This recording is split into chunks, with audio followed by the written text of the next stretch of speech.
fight, and I've been through the flood.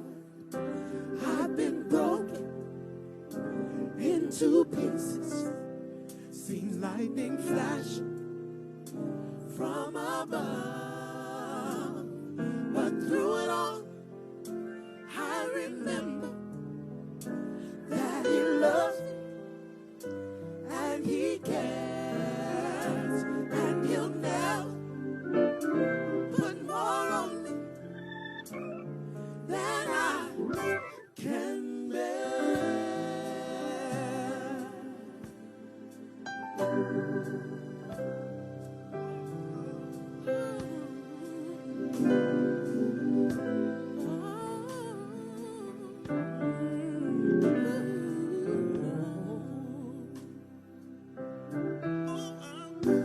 I've come through the fire, and I've been through the flood.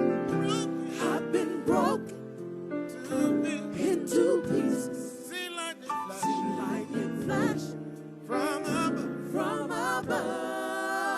But through it all, I remember that He loves me, Lord, and He cares, and He'll never put more on me than I can bear.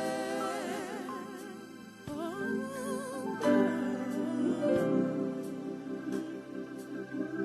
Lord.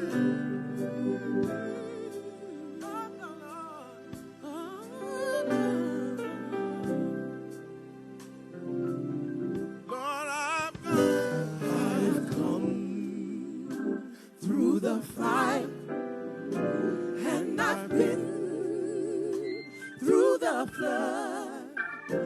I've been broken into pieces, seen lightning flash from above.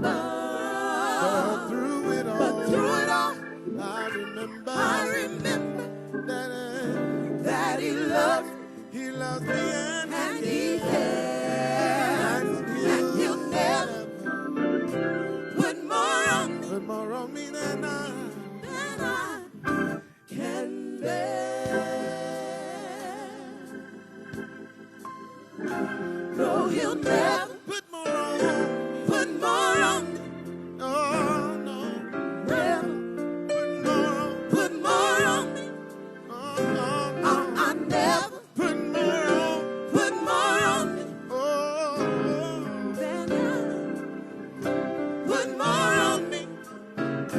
I never put more on me.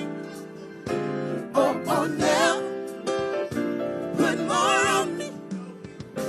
No, He'll never put more on me. Never, never, never, never. His word said He won't. I believe it.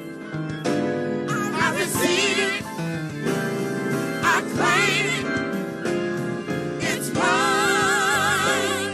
It's mine. It's mine. It's mine. It's mine. It's mine. It's mine. It's mine. Oh, He'll never put more on me. Oh, He'll never put more on me. I never put more on me. No, He'll never put more on me. I never put more on me. I never put more on me. No, He'll never put more on me. No, He'll never put more on me. Never, never, never, never.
put more on you than you can bear. Oh, Lord, can't bear. Even though I walk through the valley of the shadow of death, said I will fear no evil. I will fear no evil. For God is with me. Oh, He is with me. Yeah, yeah. Said I'll never put more on you than you can bear. Oh, can bear. Oh, though He slay me, yet will I trust Him. Yet will I trust Him. I can bear it, 'cause He said I can. Said I can bear. Oh, I can bear it, yeah, yeah.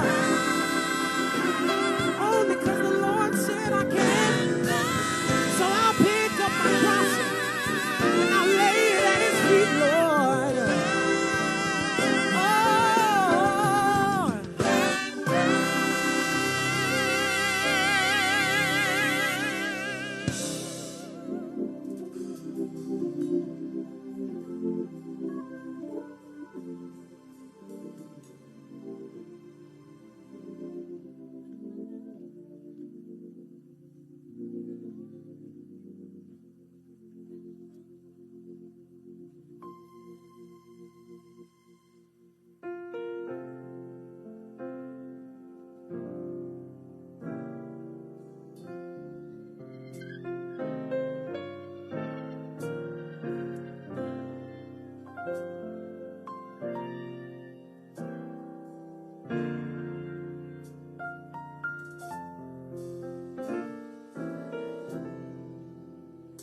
Because the Lord is my shepherd, I have everything that I need.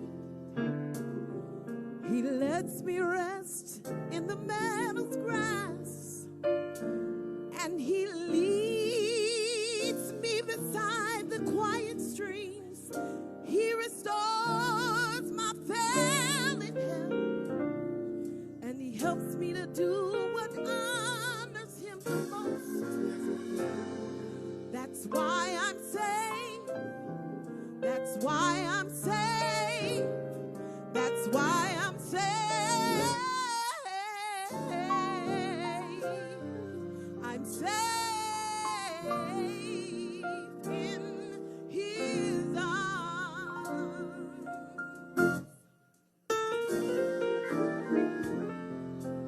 Because the Lord is my shepherd, I have everything that I need.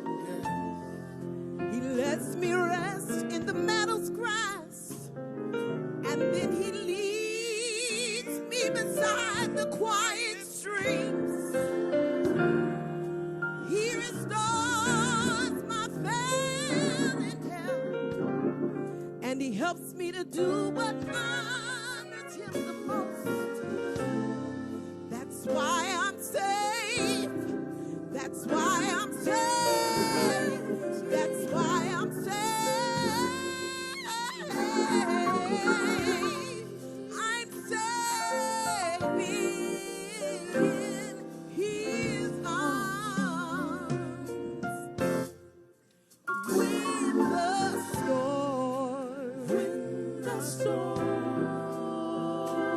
When the storms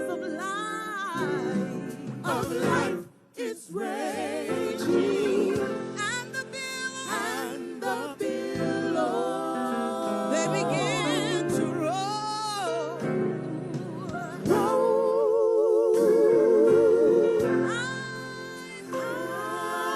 I'm so glad He shall hide me. So glad He shall hide me.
Good afternoon, ladies and gentlemen. We need everyone to please take their seat. The family is here. We need these center aisles, the center aisle clear. We don't need anyone in the center aisle to my left and your right. Please clear that aisle so the family can proceed and take their seats. We also need everyone to please cut your cell phone off. Please cut off your cell phones. And let's receive this family with dignity. Thank you so much for coming.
Excuse me, ladies and gentlemen.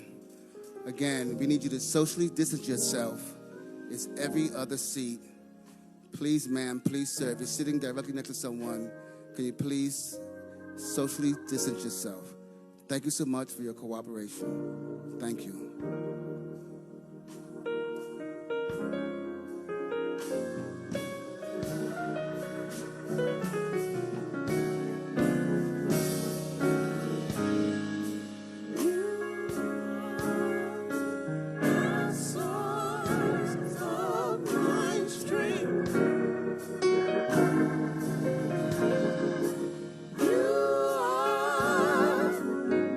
Strength of my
Good afternoon.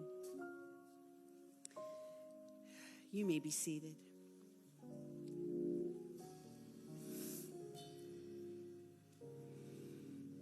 My name is Robin Wilkerson, and I am the co-chancellor of North Central University. To all the friends and the family of George Floyd and all of our esteemed guests here today, I want to welcome you on behalf of the university, on behalf of Dr. Scott Hagan, President, on behalf of the Board of Regents, on behalf of the faculty. We're so grateful that you're here with us today. And we're honored that you have come to mourn the loss and celebrate the life of Mr. George Floyd. On behalf of everyone here, I want to personally express our deepest condolences for this tragic loss. Now, to open this service, this celebration of his life, we will have a scripture reading from Reverend Jerry McAfee, pastor of New Salem Missionary Baptist Church, followed by an opening prayer from Dr. Scott Hagan, president of North Central University, and a solo by Mrs. Tawana Porter.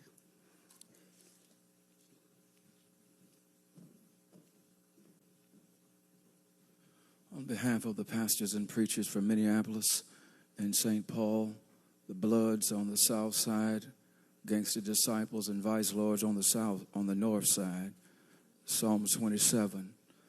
The Lord is my light and my salvation. Whom shall I fear? The Lord is the strength of my life. Of whom shall I be afraid? When the wicked, even mine enemies and my foes, came upon me to eat up my flesh, they stumbled and fell. Though an host should encamp against me, my heart shall not fear. The war should rise against me, in this will I be confident. One thing have I desired of the Lord, that will I seek after, that I may dwell in the house of the Lord all the days of my life, to behold the beauty of the Lord and to inquire in his temple. For in the time of trouble he shall hide me in his pavilion. And the secret of his tabernacle shall he hide me. He shall set me up upon a rock.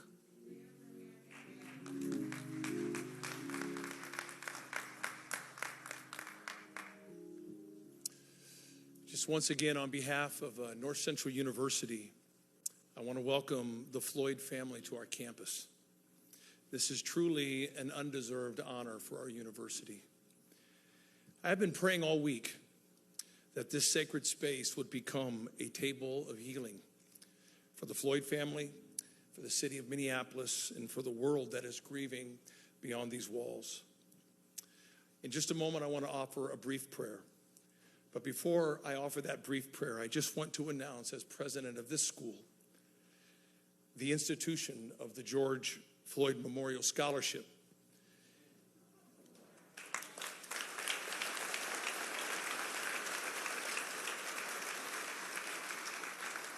Even before announcing this scholarship yesterday, unsolicited, over $53,000 was handed to me to contribute toward the educational promise of aspiring young Black American leaders.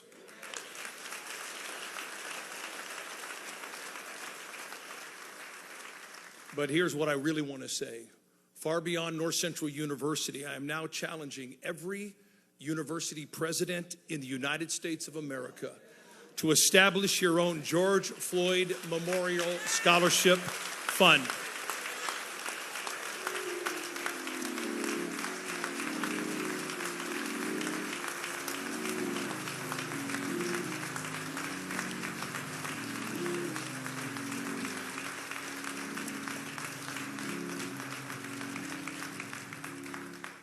So people across this nation can give to the college of their choice.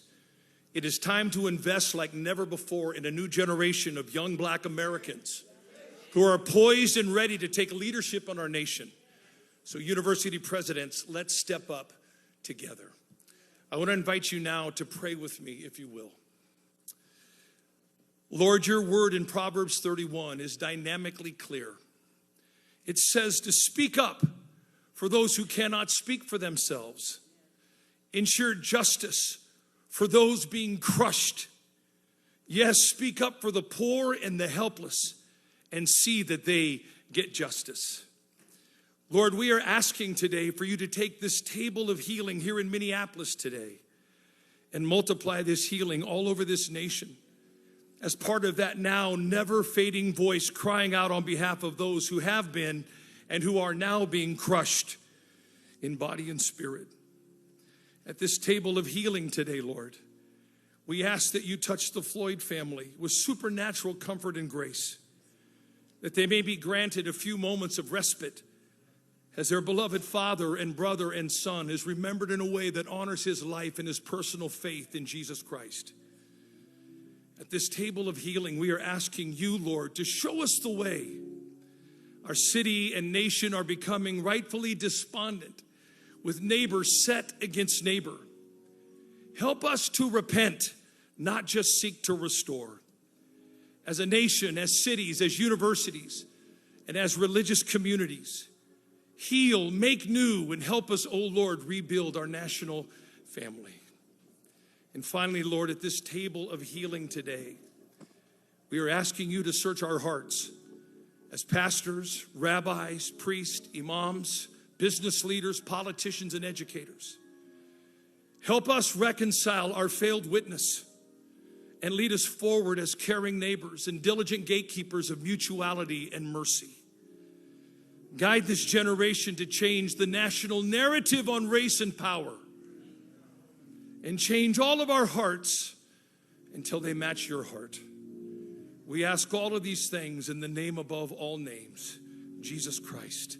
Amen.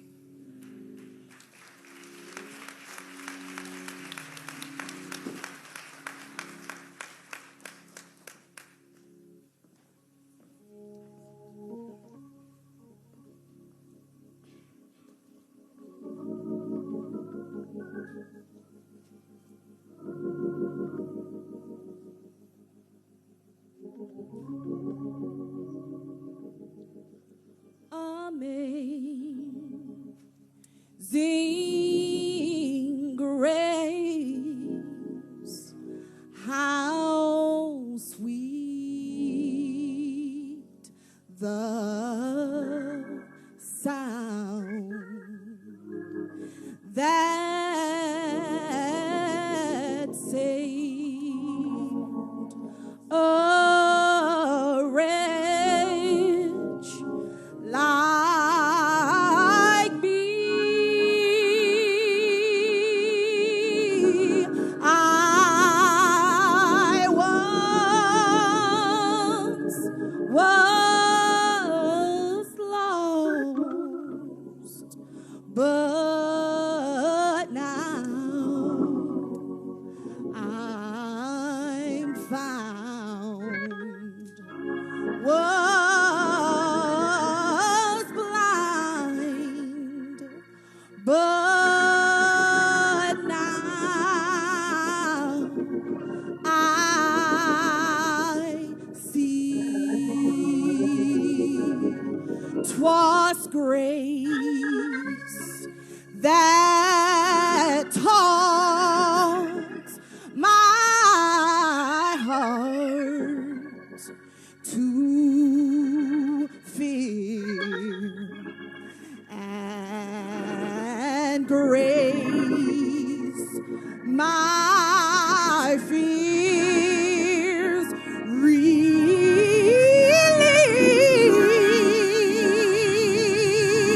How precious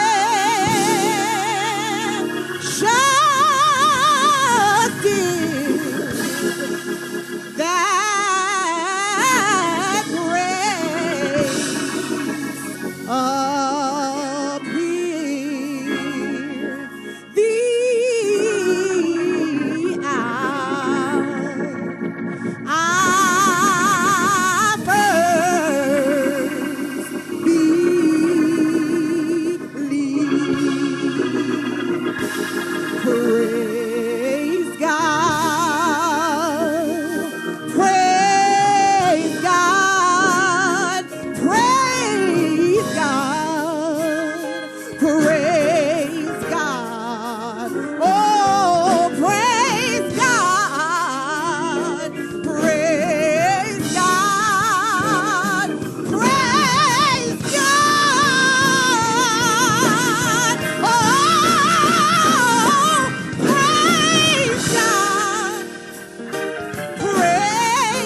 Wonderful one.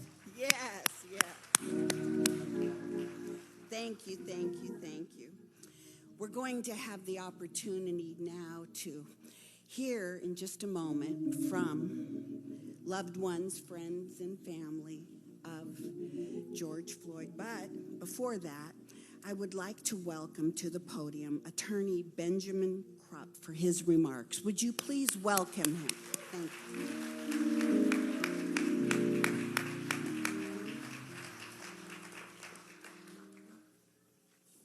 I'm Attorney Ben Crump, and along with Attorney Tony Ramanucci and Attorney Chris Stewart, as my co-counsels out front seeking justice for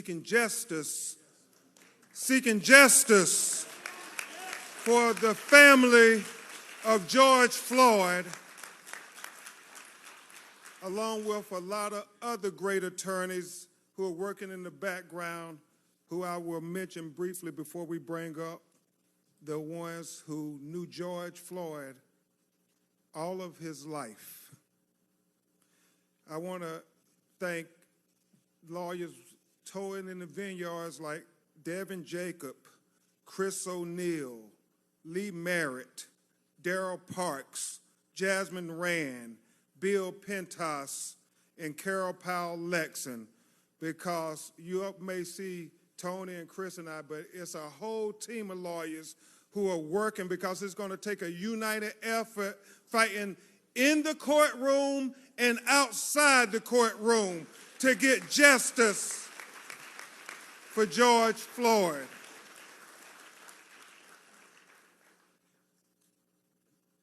I would tell you all that because of the coronavirus pandemic, we have to stay on a strict schedule, and we all have to do this social distancing. But I want to just put it on the record, Reverend Al, that it was not the coronavirus pandemic that killed George Floyd. I want to make it clear on the record. Will Packard, it was that other pandemic that we're far too familiar with in America, that pandemic of racism and discrimination that killed George Floyd. So before we make a plea to justice, we feel it appropriate that you hear from the people who really knew George, the boy, knew George, the adolescent, knew George, the man, and from whence George came. So I would ask that his brother Polonus Floyd, his brother Rodney Floyd, his cousin Sharita Tate, his nephew Brandon Williams, please come to the stage, and I would ask Attorney Tony Ramanucci and Attorney Chris Stewart to come and stand with me behind them as united they tell the world why we should celebrate the life of George Floyd. Please come up, family.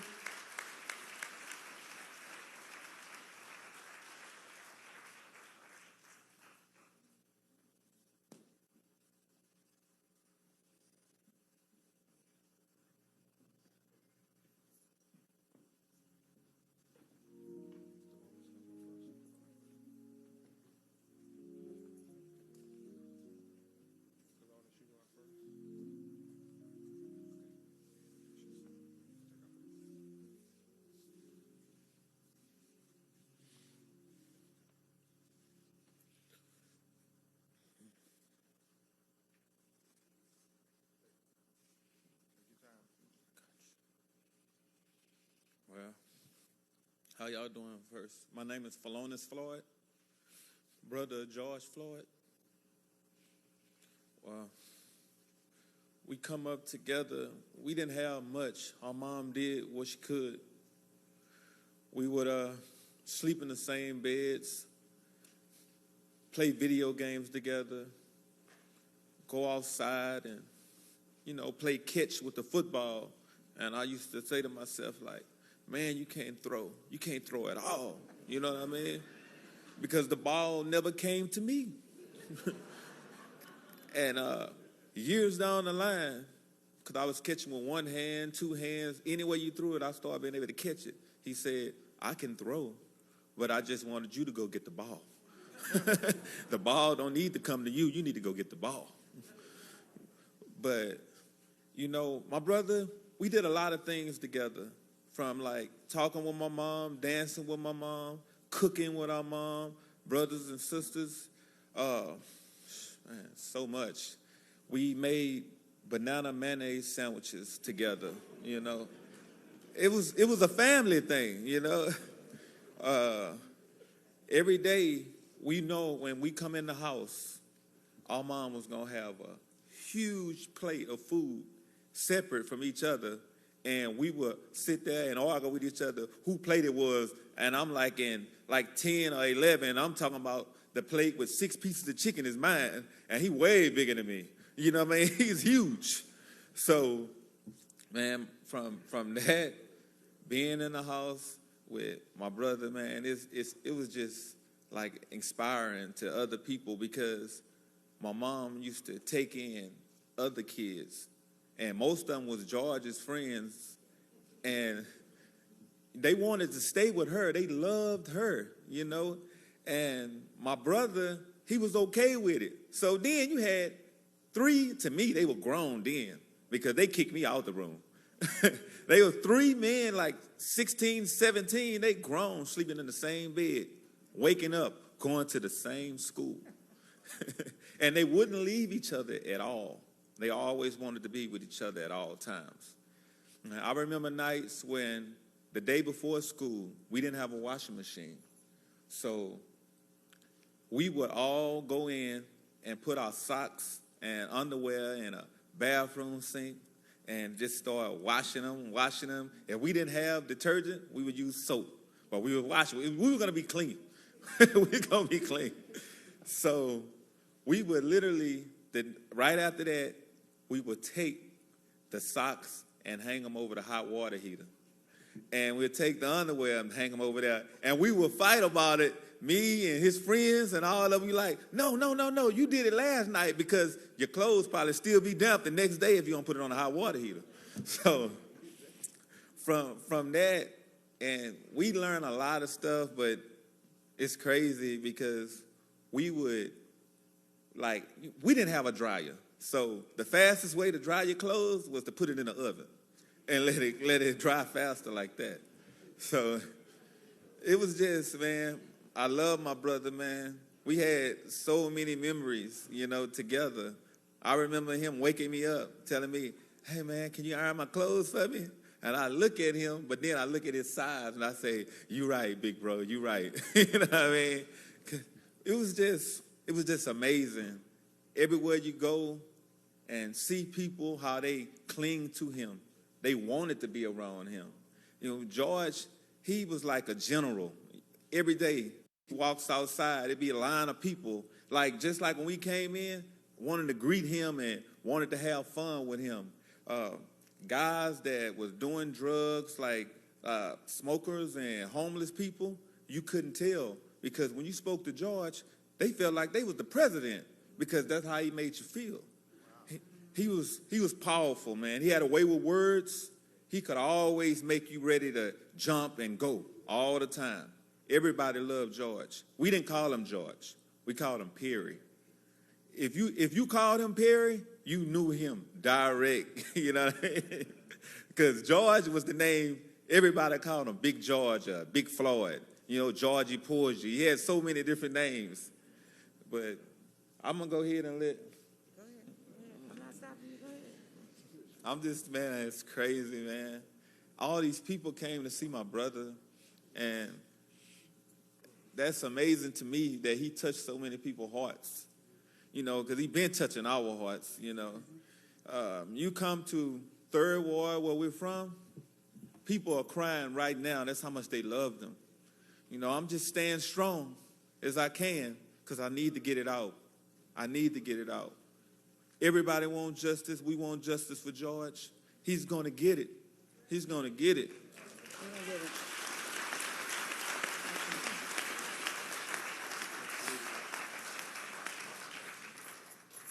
Good afternoon, everyone.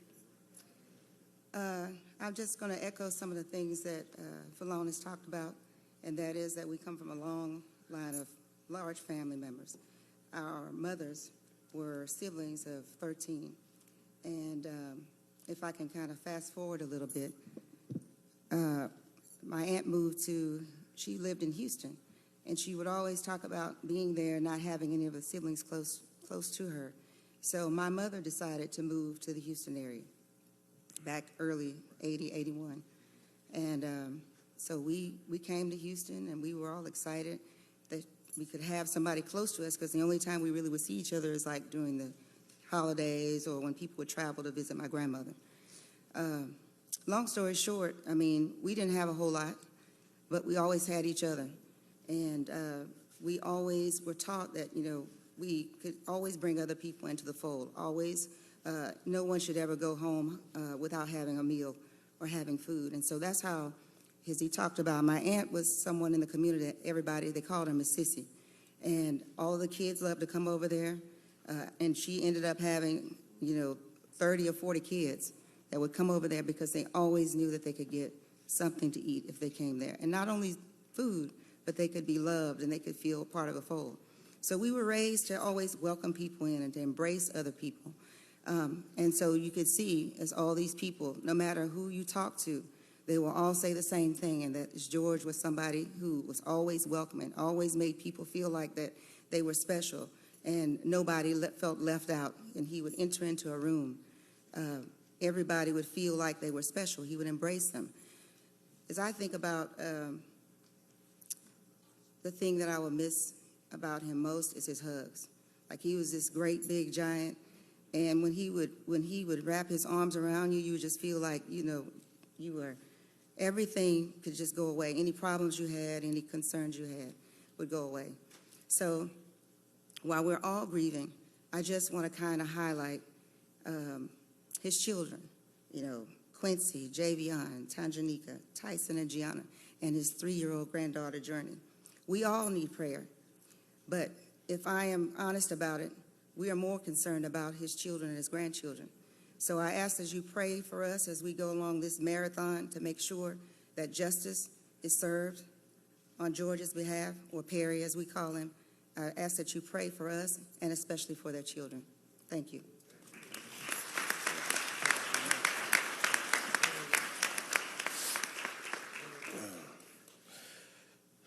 How y'all doing?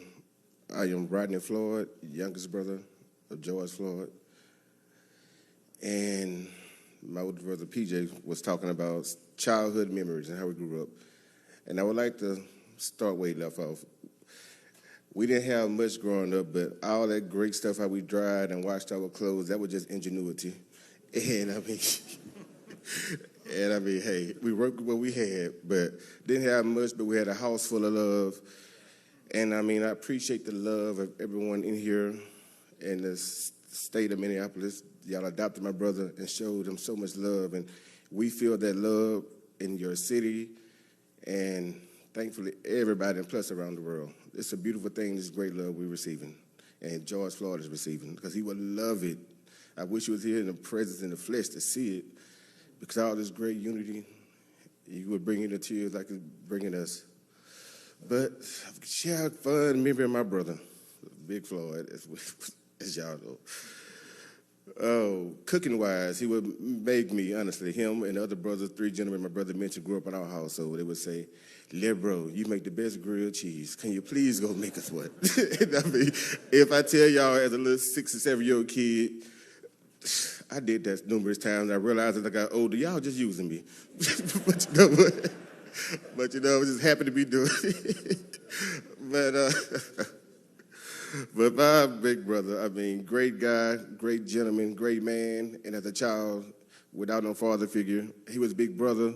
But I didn't see the little stuff they were throwing out. He was doing the best he can, and the mistakes he made. And I, watching them, following him, corrected myself as a grown man, as a teenager growing up. and, learning from him how to be a man and everything he instilled us and taught us. He was doing him, but he was teaching us how to be a man because he was in this world already before us. And he gave us a lot of great lessons. And, one thing about a man, keep the definition as is. Floyd, responsibility. He will stand up for his family and friends, and he's great at that. And I want you guys to know that he will stand up for any injustice everywhere. Can y'all please say his name? Thank y'all.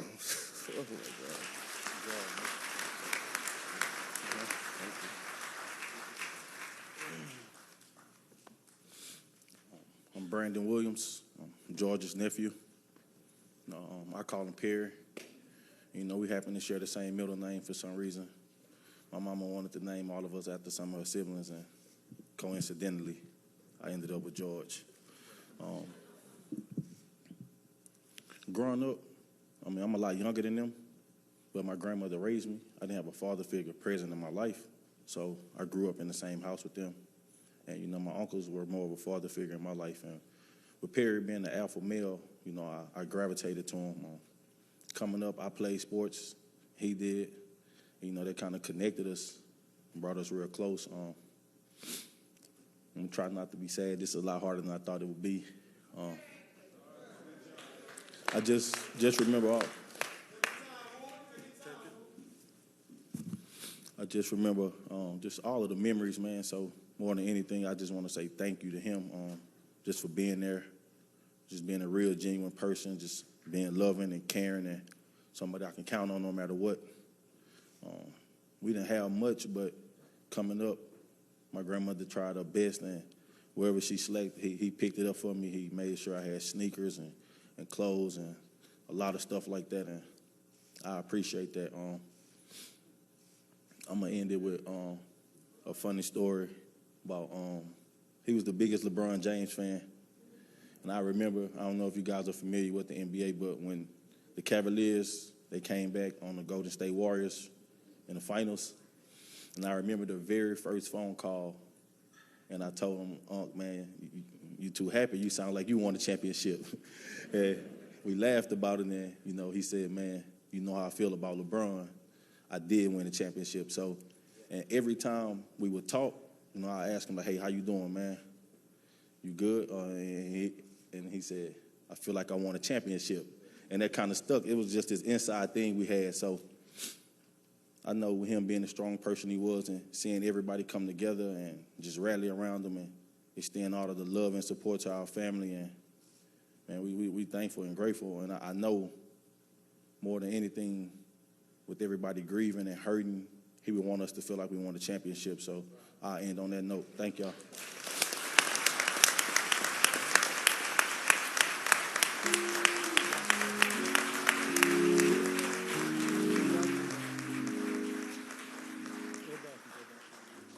Y'all, please give his family another round of applause.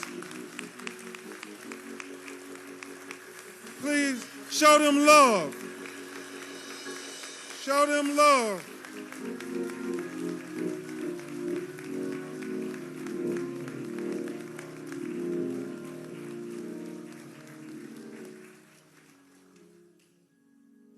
Thank you all so much for bearing your hearts. If we learned one thing, the Floyd boys like to eat. And also, they had a conversation with Tyler Perry, and it was pretty profound because they said, we are the big extended black family that you portray, Will Packard and others, on your movie screens because we all need one another. And you can tell this family always needed George. And so it's awfully difficult for them. The plea for justice is simply this. Dr. Martin Luther King said, he who passively accepts evil is as much involved in it as he who helps to perpetrate it. He who accepts evil without protesting against it is really like cooperating with it. You know, T.I., on that video, what we saw was torture. Reverend Jackson, what we saw in that video was inhumane.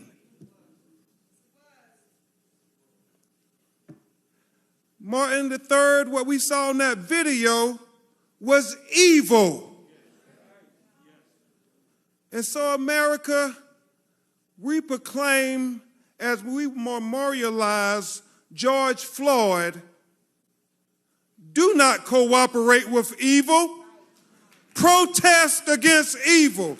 Join the young people in the streets protesting against the evil, the inhumane, the torture that they witnessed on that video.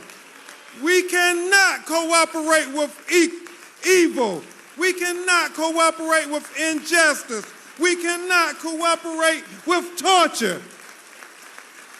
Because George Floyd deserved better than that. We all deserve better than that. His family deserve better than that. His children deserve better than that.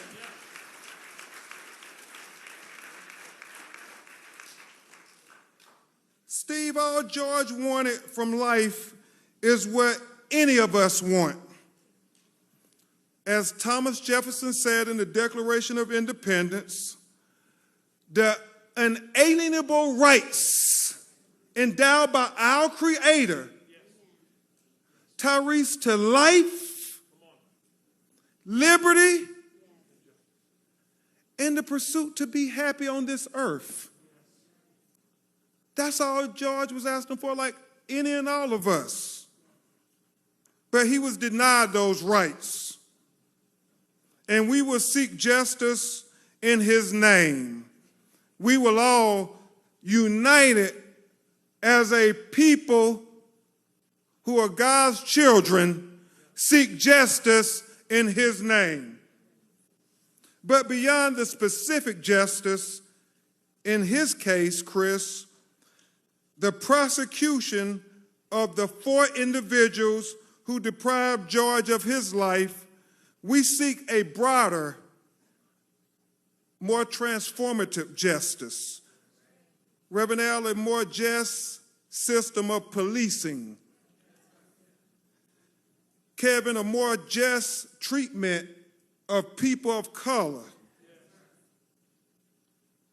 Chris, a more just criminal justice system. In essence, what we are endeavoring to do, Brandon, is what my personal hero, Thurgood Marshall, said. Make the Constitution real for all Americans. You see, Justice Marshall said the basis of the Constitution is simply this, that a black baby born to a black mother, the most uneducated black mother, the most inarticulate black mother, the most impoverished black mother, has the same exact rights as a white baby born to a white mother, the most educated white mother, the most articulate white mother, has the most affluent white mother, just by virtue of that baby drawing its first breath as an American. Now, Justice Marshall said, Reverend Jackson, I know that's not the case in America today, but I challenge anybody to say, Tony, that's not the goal we're fighting for.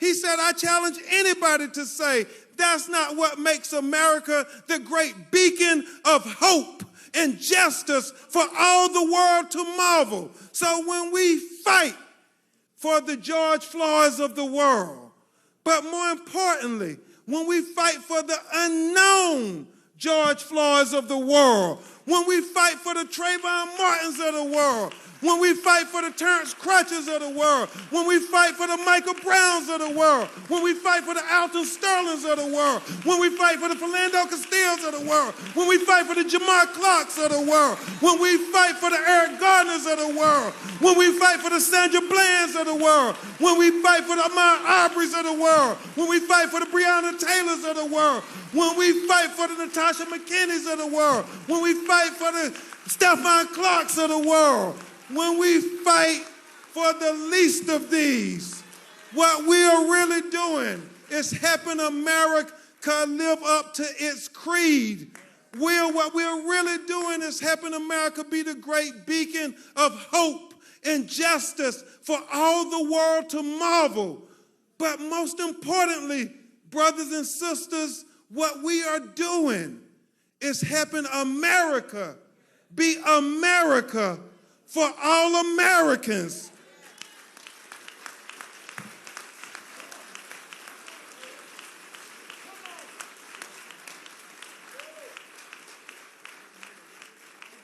What we want, T.I., is not two justice systems in America, one for black America and one for white America.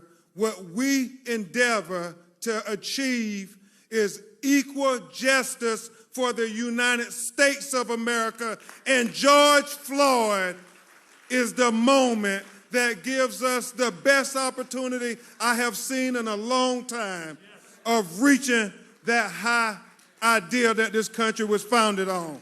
Thank you so much. This is the plea for justice. On behalf of the family, the children, we will get justice. We are committed to it. Now, I would introduce you to a man who really needs no introduction, who will eulogize George Floyd. He is a man who has fought for so many families that too many hashtags to remember.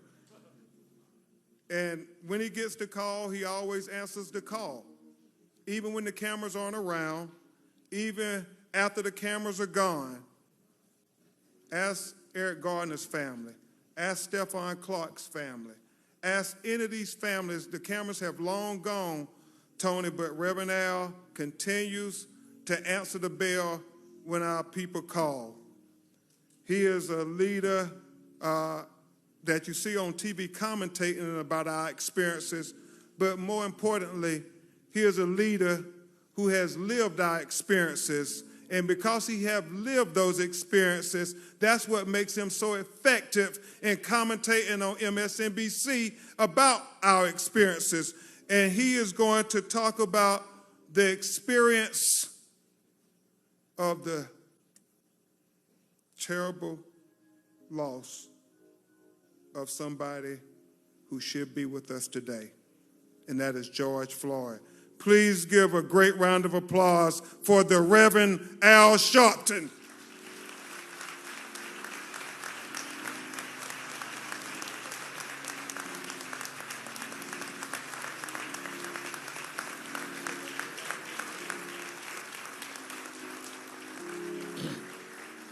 Thank you.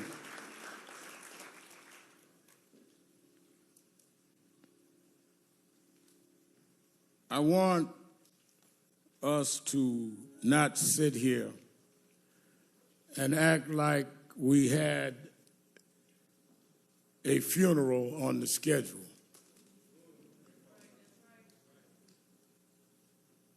George Floyd should not be among the deceased. He did not die of common health conditions. He died of a common American criminal justice malfunction. He died because of there has not been the corrective behavior that has taught this country that if you commit a crime, it does not matter whether you wear blue jeans or a blue uniform, you must pay for the crime you commit.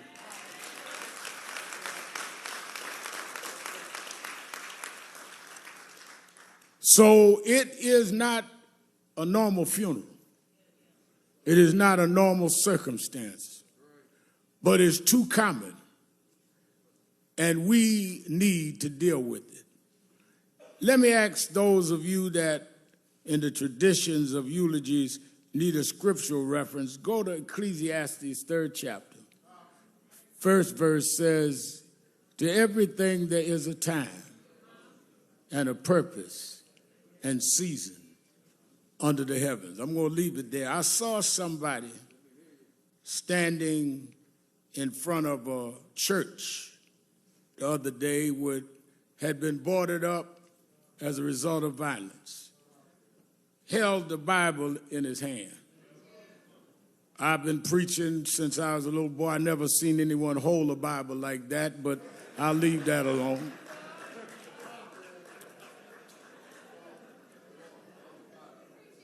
But since he held the Bible, if he's watching us today, I would like him to open that Bible.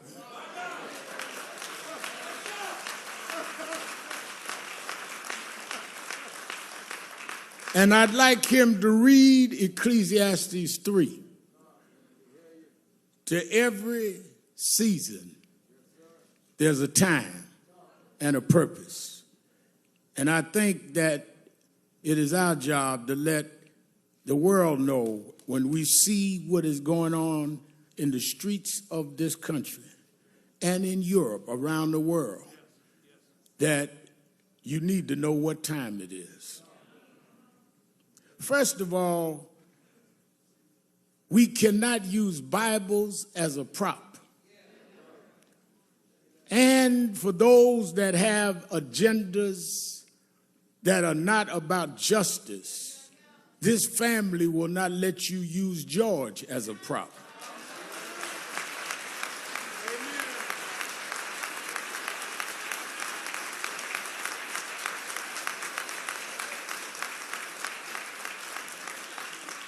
If you want to get your stuff off, don't use him. Let us stand for what is right. Because when I got the call from Attorney Crump, and usually when he calls me, it's not to find out how I'm doing. It's usually because something happened that he wants National Action Network and I to get involved. And he explained to me what was happening with this case. And I'd already heard about it in the media. And immediately I said, well, let me know what you want me to do. He said, whatever you need to do. One of the things, Martin, that I've always had to deal with is critics would say, all Al Sharpton wants is publicity. Well, that's exactly what I want. Because nobody calls me to keep a secret. People call me to blow up issues that nobody else will deal with. I'm the blow up man, and I don't apologize for that. Because you get away too much with hiding things. Honey has talked about y'all putting clothes in the oven to have your clothes dried. Well, I didn't grow up in the third world, but I grew up in Third Ward. I grew up in Brownsville, and we had roaches. Now, I know Kevin Hart and some of the rich Hollywood folk here don't know what roaches are, but we had roaches, Ludacris. And one thing I found out about roaches is that if you keep the light off, if you're in the dark, a roach will pull up to your dinner table and have a 5-course meal. So I learned that one of the ways to deal with roaches is if you cut the light on, I could run them roaches and track them down. And I've spent all my life chasing roaches all over this country.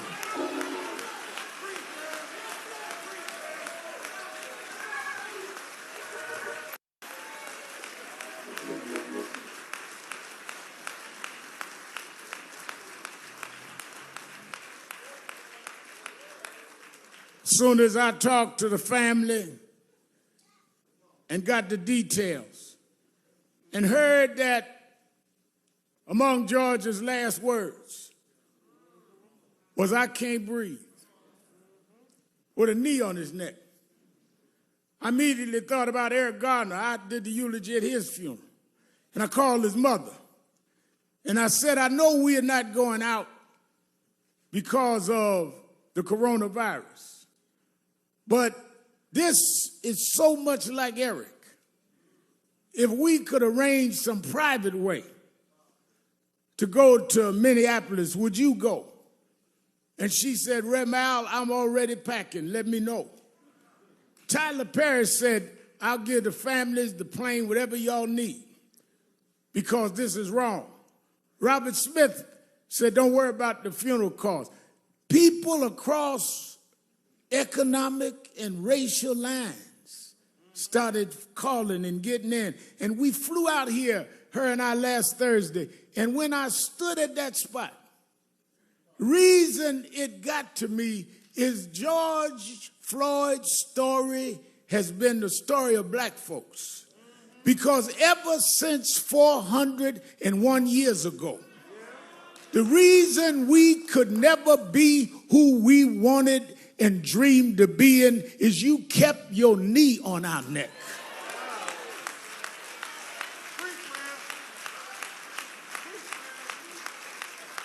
We were smarter than the underfunded schools you put us in, but you had your knee on our neck. We could run corporations and not hustle in the street, but you had your knee on our neck. We had creative skills. We could do whatever anybody else could do, but we couldn't get your knee off our neck. What happened to Floyd happens every day in this country, in education, in health services, and in every area of American life. It's time for us to stand up in George's name and say, "Get your knee off our necks."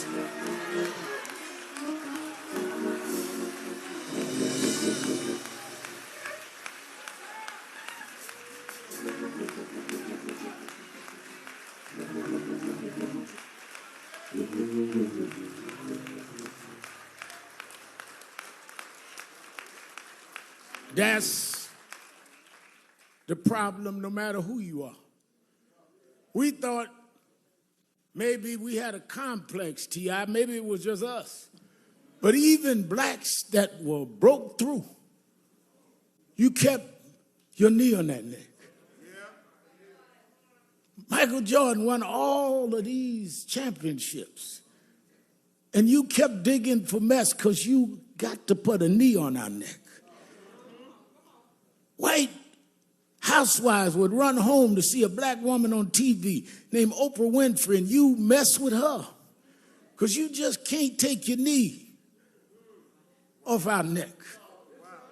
Man comes out of a single-parent home, educates himself, and rises up and becomes the president of the United States. And you ask him for his birth certificate because you can't take your knee off our neck. The reason why we're marching all over the world is we were like George. We couldn't breathe, not because there was something wrong with our lungs, but you wouldn't take your knee off our neck. We don't want no favors. Just get up off of us and we can be and do whatever we can be.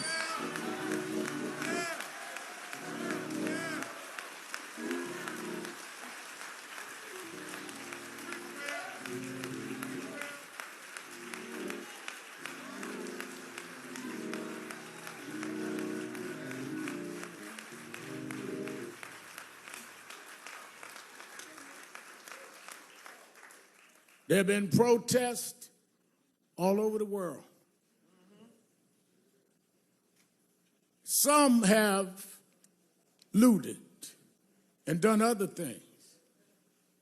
And none of us in this family condones looting or violence.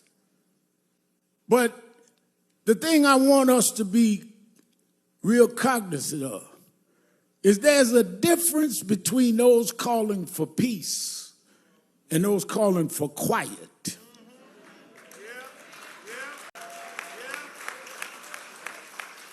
Some of y'all don't want peace. You just want quiet. You just want us to shut up and suffer in silence. The overwhelming majority of the people marching wasn't breaking windows. They were trying to break barriers. They wasn't trying to steal nothing. They were trying to get back the justice you stole from us. Those that broke the law should pay for whatever law they broke, but so should the 4 policemen that caused this funeral today. We don't have a problem denouncing violence, Mr. Governor. We don't have a problem, Mr. Mayor, denouncing looting. But it seems like some in the criminal justice system have a problem looking at a tape and knowing there's probable cause, and it takes a long time for you to go and do what you see that you need to do.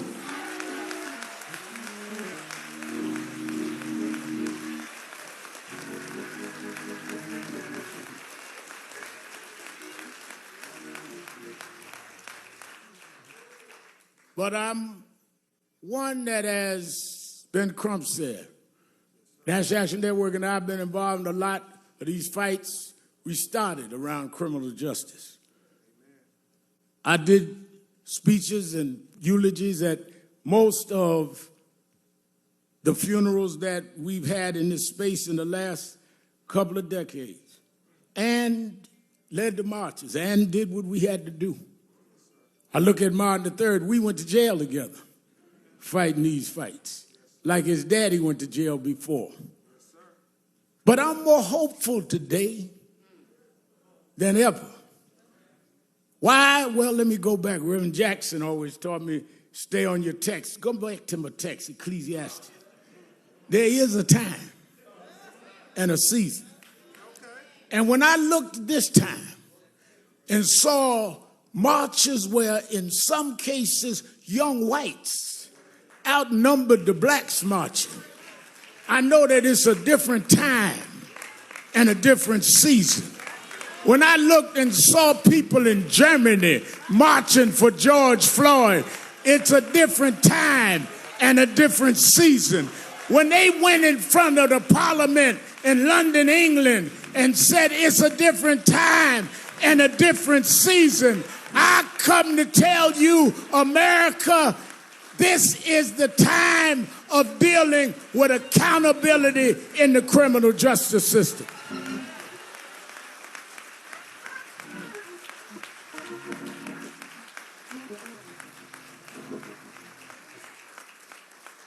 Stephen, years ago, I went to march. Now I remember a young white lady looked me right in the face and said, "Nigga, go home." But when I was here last Thursday, and Miss Carr and I was headed back to the airport, I stopped near the police station. And as I was talking to a reporter, a young white girl, she didn't look no older than 11 years old. She tagged my suit jacket. And I looked around and I braced myself. And she looked at me and said, "No justice, no peace."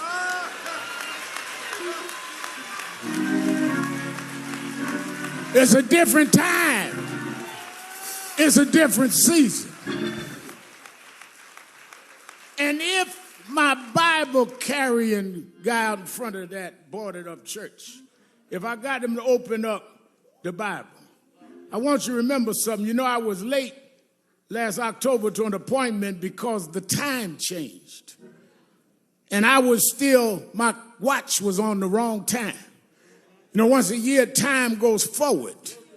And if you don't, Congresswoman Omar, move your watch, you're going to find yourself an hour late, not because your watch was wrong, but you had your watch on the wrong time. Well, I come to tell you that are sitting in Washington talking about militarizing the country, thinking that you can sell wolf tickets to people who's had enough of abuse. I come to tell you, you can get on the TV, but you on the wrong time. Time is out for not holding you accountable. Time is out for you making excuses. Time is out for you trying to stall. Time is out for empty words and empty promises. Time is out for you filibustering and trying to stall the arm of justice. This is the time. We won't stop. We're going to keep going until we change the whole system of justice.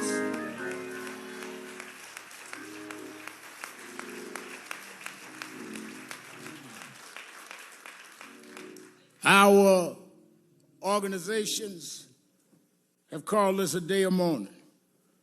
NAACP, National Urban League, Legal Defense Fund, Black Women's Roundtable, Lawyers Committee, all got together, said we're going to have a day of mourning. But then we're going to come out this day of mourning. Because as some of our experts, Sherilyn Eiffel and others that know the legal field, have outlined a legal process that we must enforce, everything from residency to dealing with police backgrounds not being hidden. I talked to Governor Andrew Cuomo today in New York. He says we got to change 58 where the backgrounds are stopped of policemen. We need to know if they stop you, they find out everything you ever did. Why don't we know when policemen have a pattern?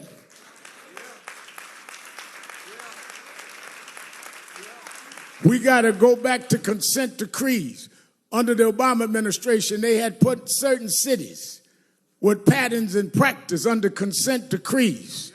From Jamal Brown to know we was pastoring there in Baltimore, that they put it under consent decree. One of the first things that happened in the next administration was they stopped the consent decrees. We have specific policies that need to happen. Therefore, I'm glad Martin III is here today, because on August 28th, the 57th anniversary of the March on Washington, we're going back to Washington, Martin. That's where your father stood in the shadows of the Lincoln Memorial and said, I have a dream. Well, we're going back this August 28th to restore and recommit that dream, to stand up, because just like at one era we had to fight slavery, another era we had to fight Jim Crow, another era we dealt with voting rights, this is the era to deal with policing and criminal justice. We need to go back to Washington and stand up, black, white, Latino, Arab, in the shadows of Lincoln, and tell them this is the time to stop this.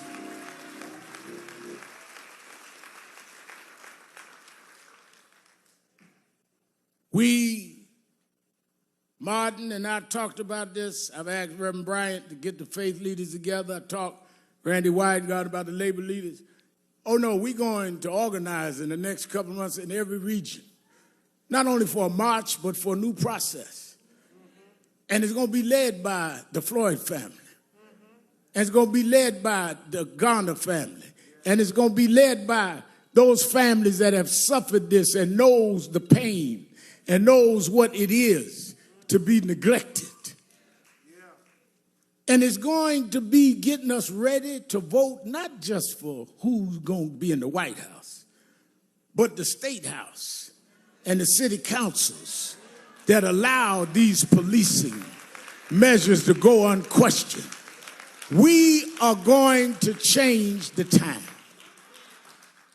Let me say this to the family who has shown such great grace and real level and balanced thinking. And that's why I want them to help lead this. And I think one of the greatest thinkers of our time, Dr. Michael Eric Dyson, I've asked come and speak. We need to break down, because y'all don't know what time it is. Y'all are operating like it's yesterday. And the reason y'all late catching up to what these protests means is because you didn't turn your clock forward. Talking about make America great. Great for who and great when? We gonna make America great for everybody for the first time.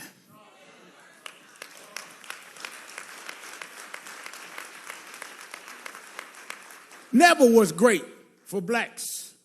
Never was great for Latinos. Wasn't never great for others. Wasn't great for women. Young women had to march to get the right to vote. But lastly is the religious side.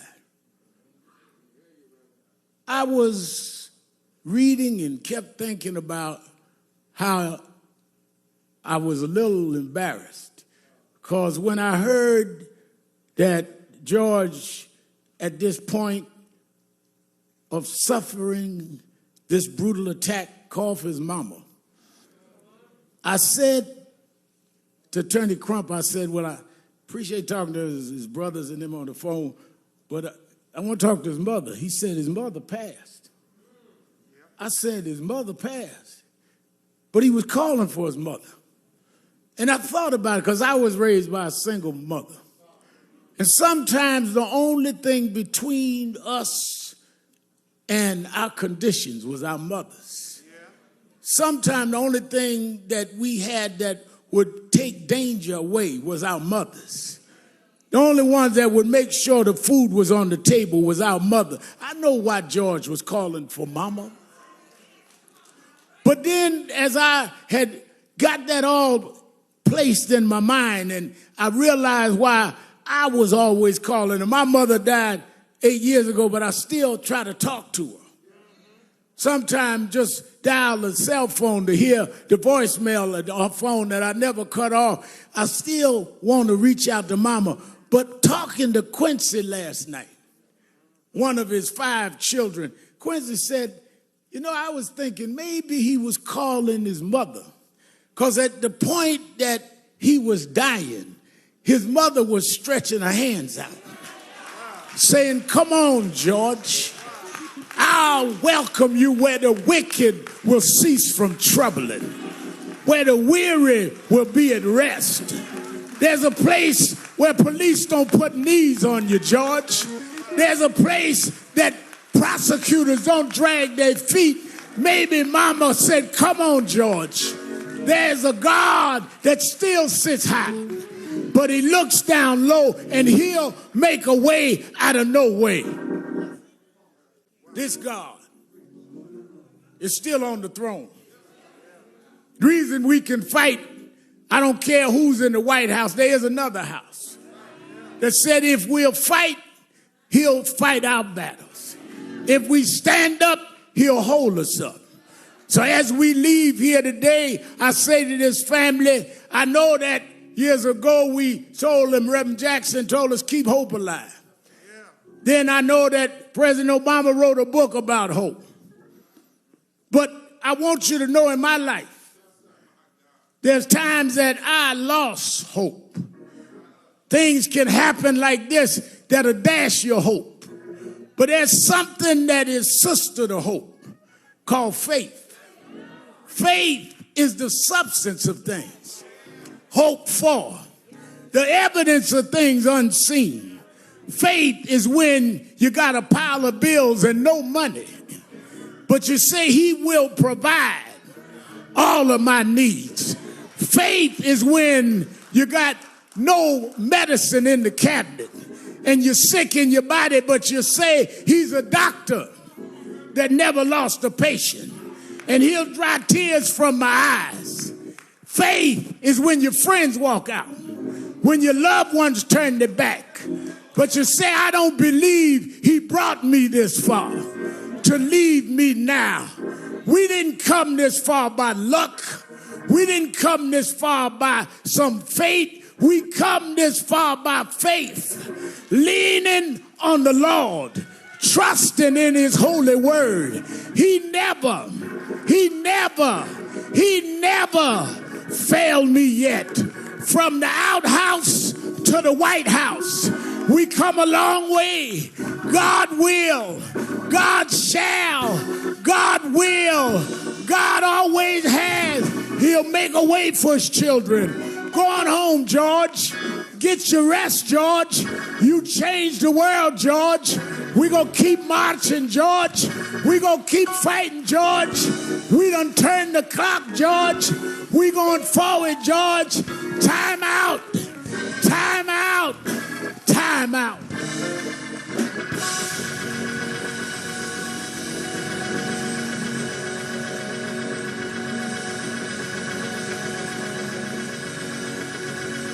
Hezekiah Walker.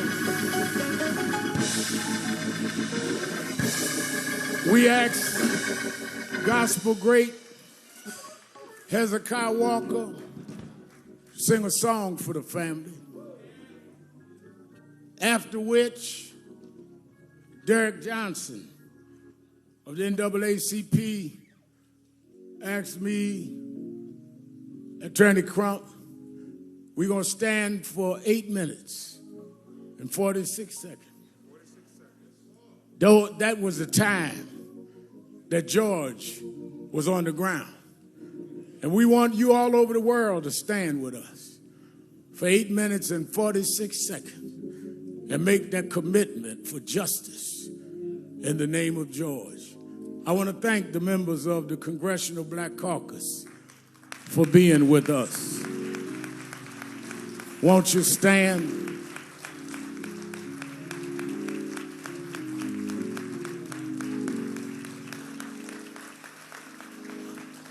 I want to thank the son and heir and co-convener, Dr. Martin Luther King III, for being with us.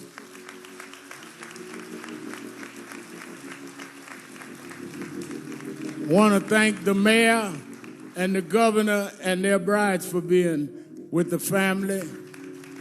Senator Amy Klobuchar of the state of Minnesota. I want to thank my mentor and one who's fought this fight for more than a half a century. Reverend Jesse Lewis Jackson is with us. And his spokesman for Rainbow Push, Jonathan Luther Jackson. I want to thank from the entertainment world, Kevin Hart. He told me don't mention he's here, so don't clap. Stand up, Kevin. We joke each other. Brother Beloved, stand up, brother. Brother Ludacris.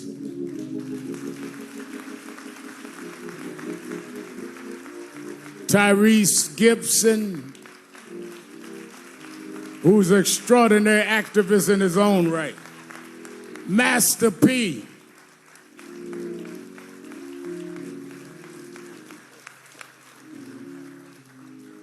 The one and only, the creative genius, Will Packard, is with us today.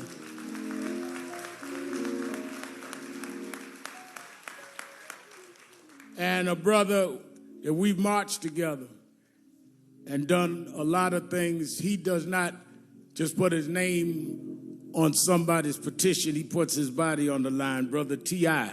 is in the house.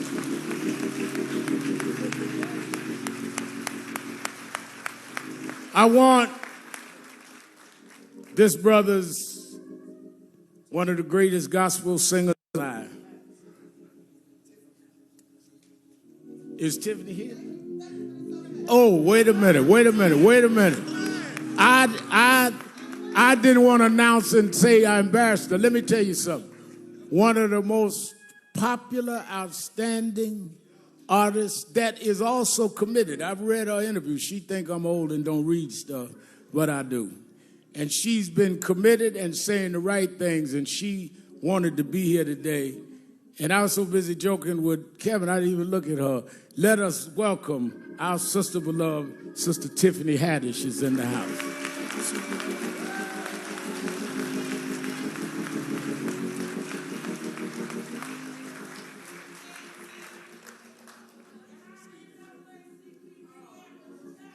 Well, I'm going to announce all the rest. Wait a minute. Y'all don't start introducing folk. I got them all. Let us hear a selection from Brother Hezekiah Walker. God bless everybody. Let's have some church for a little while. Y'all ready to have some church? I came all the way from Brooklyn, New York to do this for George and the family. The song says, every praise, amen, is unto our God. Let's do it. Come on, let's stand to our feet, everybody. Come on. Come on. Put your hands together. Come on. Come on, come on, come on. Come on. Every praise, come on. Every praise is to our God. It's to our God. Every word of worship. Every word of worship. With one accord. With one accord. Every praise. Every praise. Every praise. Every praise. To our God. It's to our God. Yeah. Sing hallelujah. Sing hallelujah. Oh, to our God. Glory hallelujah. Glory hallelujah. Is to our God. To our God. Every praise. Every praise. Every praise. Every praise. To our God. It's to our God. Come on, let's take it up. Come on. Every praise. It's to our God. It's to our God. Put them hands together. Come on. Every word of worship. With one accord. With one accord. Come on. Every praise. Every praise. Every praise. Every praise. To our God. It's to our God. Look at your neighbor and say, sing hallelujah. Sing hallelujah. Oh, to our God. Glory hallelujah. Glory hallelujah. It's to our God. To our God. Come on. Every praise. Every praise. Every praise. Every praise. To our God. It's to our God. Come on, my people. Let's take it up one more time. Come on. Every praise. It's to our God. Every word of worship. Every word of worship. With one accord. With one accord. Every praise. Every praise. Every praise. Every praise. To our God. To our God. I don't care how you're feeling. Sing hallelujah. Sing hallelujah. To our God. To our God. Hallelujah. Glory hallelujah. To our God. Every praise. Every praise. Every praise. Every praise. To our God. To our God. This is my favorite part right here. Come on. God, my Savior. God, my healer. God, my deliverer. Yes, he is. Yes, he is. You say it now. God, my Savior. God, my Savior. God, my healer. God, my healer. God, my deliverer. Yes, he is. Yes, he is. Yes, he is. Yes, he is. God, my Savior. God, my Savior. God, my healer. God, my healer. God, my deliverer. God, my deliverer. Yes, he is. Yes, he is. Yes, he is. Yes, he is. Yes, he is. Yes, he is. Yes, he is. Yes, he is. Every praise. Every praise. To our God. To our God. Every word of worship. Every word of worship. With one accord. With one accord. Every praise. Every praise. Every praise. Every praise. Every praise. Every praise. Every praise. Every praise. All of my worship. Every praise. All of my praise. Every praise. When you see me dancing. Every praise. Every praise. Every praise. When you see me shouting. Every praise. Every praise. Every praise. Every praise. Every praise. Every praise. Every praise. Every praise. Every praise. Every praise. Every praise. To our God. To our God. Every praise. Every praise. Every praise. To our God. To our God.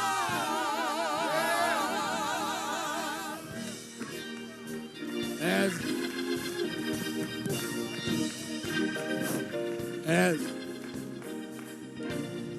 Mike, all right, as we remain standing, I want to recognize Clyde Bellecourt of the American Indian Movement. Brother Bellecourt, we're honored that you came. Thank you. And let me say, they recognize someone yelled out the state chair of the NAACP and many of Black Lives Matter, many of the grassroots organizations that have been doing the protests on the ground in Minneapolis and around the country. Movements are about everybody. We don't exclude anybody. Those young folks, some of them organic, some organized on their own, some NAACP, some Urban League, some National Action Network. We need everybody. This is not a competition. This is a movement. And we need to stop our competing and start fighting the real enemy. Thank you for doing what y'all are doing. When I got here, they were marching, and they kept marching. They didn't need nobody to come organize something. They organized, and we're going to stay organized. And I really thank them for their work. We want to pause for 8 minutes and 46 seconds. I want you, because of the pandemic, I'm not going to ask you to take hands, but I want you to stand next to someone with the right distance.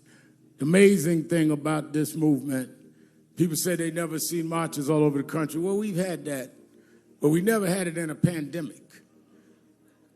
The reason I know this is a different time is people came out by the hundreds of thousands at risk of their own health to stand up. People that had been sheltered in broke out of shelter. First flight I took was to come here in many weeks. And maybe in God's own way, Martin, the fact we were sheltered means we couldn't watch sports, couldn't watch nothing. We had to keep watching that tape. Maybe because we had no distractions, that finally we are ready to deal with this. So as we stand, I would like us to stand together, and I think there's only one woman up here. I want Tiffany, since I was disrespectful, would you come stand with us up here? Tiffany Haddish, so you won't be talking about me in your next interview. And I would like the mother of Eric Garner, who's mother of the one who originally died of police custody, saying, "I can't breathe," to stand with me and Ben Crump on stage. It's Gwen Carr. Let us stand. Somebody said, Reverend, 8 minutes is a long time. That minute was long enough for the police to understand what they were doing. That means it was long enough for one of them 3 cops to stop what was going on. That means it was long enough for whatever this officer had in mind for him to rethink. As you go through these long 8 minutes, think about what George was going through, laying there for those 8 minutes, begging for his life. Heard someone say, narrating his own death. We can't let this go. We can't keep living like this. Sam Jackson, is Sam still here? Steve Jackson, is he here? Steve, we won't recognize, I was recognizing everybody.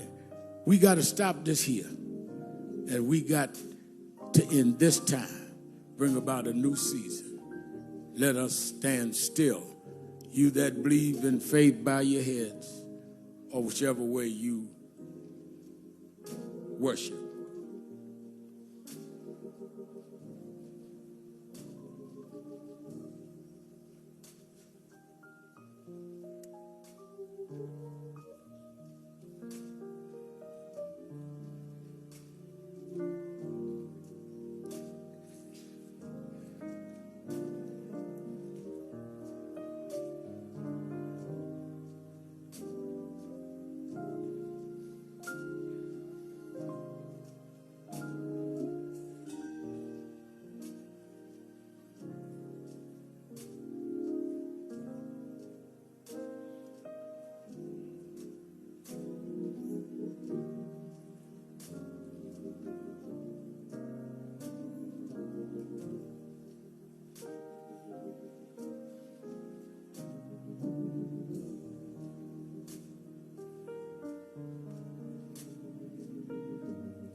That's a long time.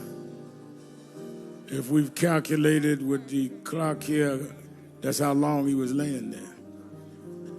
There's no excuse. They had enough time. They had enough time. Now, what will we do with the time we have? As we usher the family out, please let us take them out first.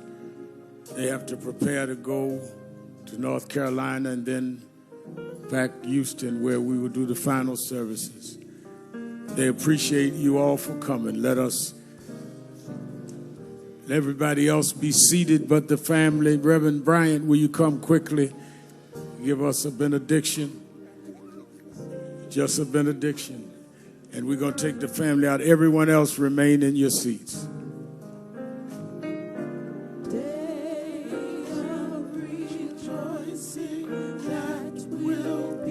If you'll remain where you are for the benediction. Good and gracious God, merciful Master, walk with us while we run this race. Speak to us as we lift our voice. Use our hands so that they do not become fists. Change our hearts so that our rage will shift to rehabilitation. Convict the country so it can finally be the land of the free and the home of the brave. We pray this prayer in the name of an innocent black man by the name of Jesus, who was killed by a government and still rose again. And with that power, we march on until victory is won.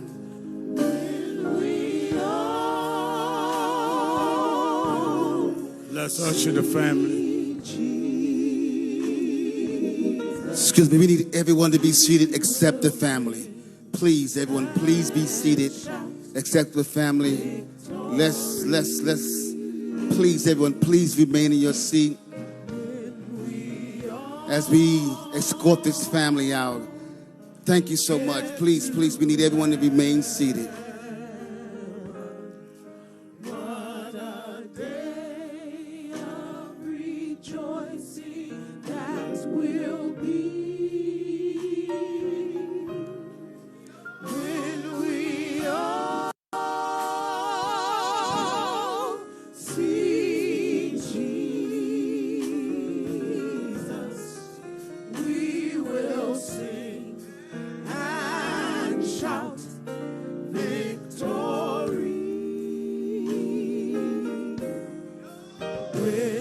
Come on, can y'all please remain seated for a minute till we escort the family out?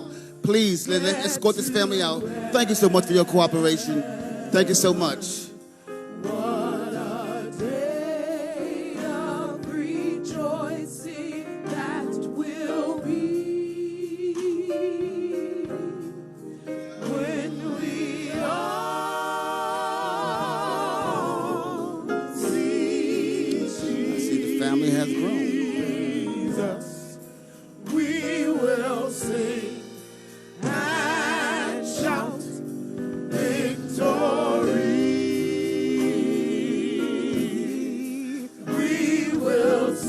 Please, let's let the family leave, please. Can we please let the family exit the building? Thank you for respecting this family. Thank all those who respected the family. We will sing and shout victory. We will sing and shout victory.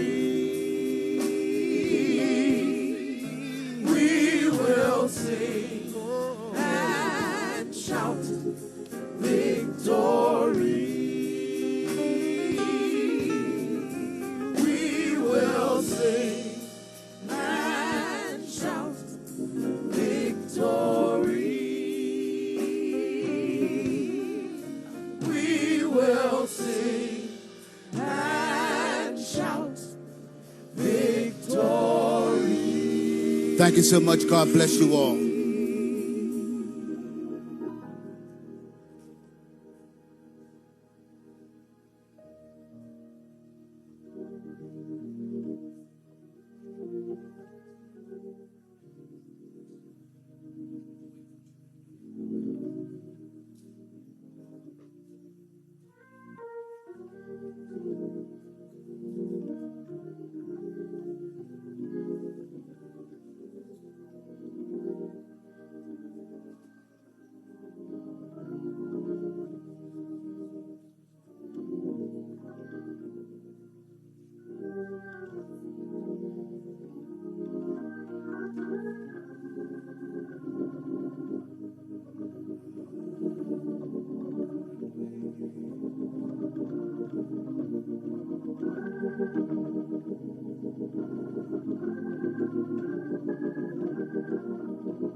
We want to say thank you to everyone who has come today.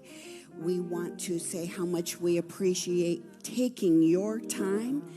And we are dismissed at this time, and make your way safely and respectfully as you depart from the sanctuary. Have a wonderful day.